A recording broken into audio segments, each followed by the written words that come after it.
నిన్ను కొట్టినవాడు నీ చేతికి చిక్కితే ఏం చేస్తావు? ఏంటి కింద చూసావుగా రగిలిపోతున్నారు. నా చేతికి దొరికాడో పొడిచి పారేస్తాను. కొట్టింది నేనై ఉంటే? సుసి, నేనే బాలు నిన్ను కొట్టింది. ఎందుకు సుసి? తెలియక కొట్టాను బాలు, సారీ. పర్లేదు సుసి, నువ్వు కొట్టేందుకు కూడా నాకు బాధగా లేదు సుసి. కానీ వారం రోజులు నాతో మాట్లాడకుండా మౌన్ తిప్పుకొని వెళ్ళిపోయి చూసావా, అదే తట్టుకోలేకపోతున్నాను. ఏంటి సుసి, నేనంటే నీకు ఇష్టం లేదా? బాలు, నీతో మాట్లాడకపోతే తిండి కూడా సహించట్లేదు సుసి. ప్లీజ్. నేను అంత పెద్ద తప్పు ఏం చేశాను? నాదే బాలు తప్పు, నాదే తప్పు. నేను పుట్టడమే తప్పు. సుసి ఏంటి? బాలు, మా నాన్న గురించి నీకు తెలీదు. బతకడం అలా ఉంచు, చావడం కూడా నా చేతుల్లో లేదు. అది కూడా మా నాన్న చేతుల్లోనే ఉంది. నువ్వు అలా కాదు. మంచి నాన్న, అమ్మ, నీ చుట్టూ అందరూ మంచి వాళ్లే. నిన్ను ఓ చిన్న ఉండేలతో కొట్టినందుకే అందరూ ఇలా అల్లాడిపోతున్నారు. ప్రేమ అంటే ఏంటో తెలియని నాకే అందులోని గొప్పతనం తెలుస్తుంది. నువ్వు బాగుండాలి, నా వల్ల నీకేం కాకూడదు. వదిలే. నేను పాపిష్టి దాన్ని బాలు, వద్దు.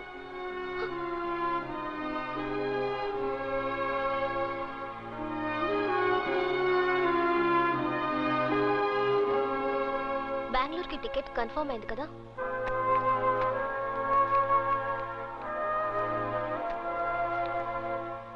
Bengaluru Thursday morning 8:35 AM. Thank you. Welcome.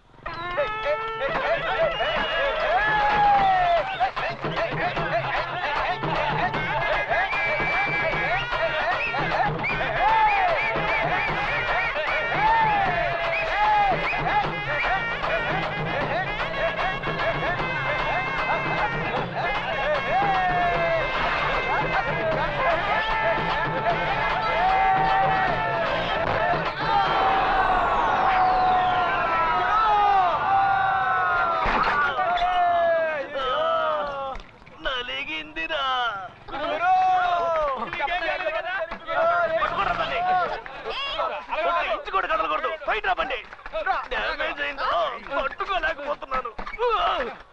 అభిమానం తగలారు చంపారు కదరా. ఎవరిని ఎక్కడ గుద్దేసి వెళ్తున్నావు? తాగొచ్చి పడ్డావు, దానికి నన్నే చేయమంటావు? ఏంటో గొంతు లేస్తా అండి, నలిపేస్తా. అర్థం చూస్తున్నా. ఏంట్రా ఓవర్గా లేస్తుంటే చూసి ఊరుకున్నారు? బండితో సహా కట్టేంట్రా? ఎవరైనా దగ్గరకు వచ్చారో నలిపేస్తాం. ఎవరితో ఏం మాట్లాడుతున్నావు? నేను ఎవరో తెలుసా? నేనెవరో తెలుసా? ఎవరింటికి వచ్చానో తెలుసా? ఎవరు రమ్మను. ఎవరు రమ్మంటావో నేను చూస్తాను. రమ్మను. అతను వచ్చాడో మీలో ఒక్కరు కూడా ప్రాణాలతో ఉండరు. ఏంటి బెదిరిస్తున్నావా? ఎవరు అప్పిస్తా? రమ్మనవే. వాడిని చూడకుండా ఒక్క అడుగు కూడా కదలు. నీ పెంచట్టు. రమ్మను. రమ్మనవే. రమ్మను.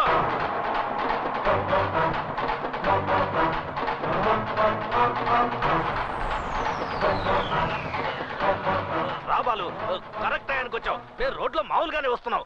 వచ్చి గుద్దేసి డ్యామేజ్ చేసి రాంగ్ గా మాట్లాడుతోంది. దీనికి బ్యాక్గ్రౌండ్ లో ఎవరో పిస్తా ఉన్నట్ట. ఎవరు ఆపిస్తా? నేనే ఆపిస్తాను. మన ఇంటికే గెస్ట్ గా వచ్చింది. నిజంగానా? కరెక్ట్ గానే వస్తుంది. ఈ ఎదవులు ఎవరో నెట్టేస్తుంటారు. ఎదవున్నారు ఎదవులు. కోట కొడితే మీకు కింద మీద తెలీదా? వాయించండి తప్పెట్లో. సిస్టర్ బాలు, సుసి పేర్లు అదిరాయి. ఈ సంవత్సరం ఆయుధ పూజ అదరగొట్టేద్దాం. ఏమంటావు గురు? ఏంటి సిస్టర్ కోపమా? కావాలంటే ఇంకోసారి గుద్దే. కదలంట్రా. చూసావా, టక్కున ప్లేట్ ఫిరాయించి సంతోషపడుతున్నాడు. ఇదే సుసి నిజం. మనసులో ఒకటి ఉంచుకొని బయటికి ఇంకోటి మాట్లాడకూడదు. నీ లైఫ్ నీ చేతిలో ఉంది. పద సుసి, దేనికి భయపడుకో. నీ మనసుకి ఏది కరెక్ట్ అనిపిస్తే అది చెయ్యి. ఈ ప్రపంచం ఈ రోజుతో అంతం అయిపోతుంది అనుకో. అలా అనుకొని నువ్వెంత సంతోషంగా ఉండగలవో ఉండు. అర్థమైందా? రా సుసి.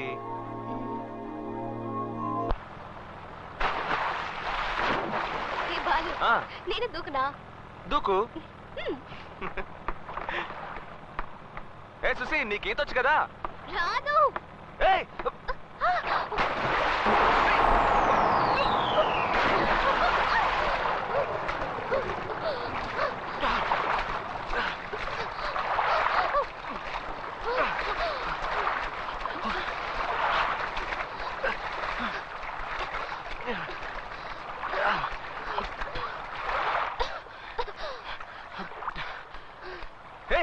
ఈత రాకుండా ఎందుకు దూకావే?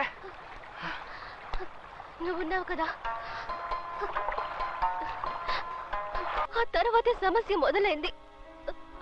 ఆ 3 సంవత్సరాల్లో జరిగిన ఏ ఒక ఇన్సిడెంట్ నాకు గుర్తులేదు. బయటికి ఎక్కడికి వెళ్ళలేకపోయాను. బయటికి వెళ్తే నేను తెలీదా అని అడిగి నన్ను టార్చర్ పెట్టేశారు. నాకు ఆలోచించి తల పగిలిపోయేలా ఉండేది.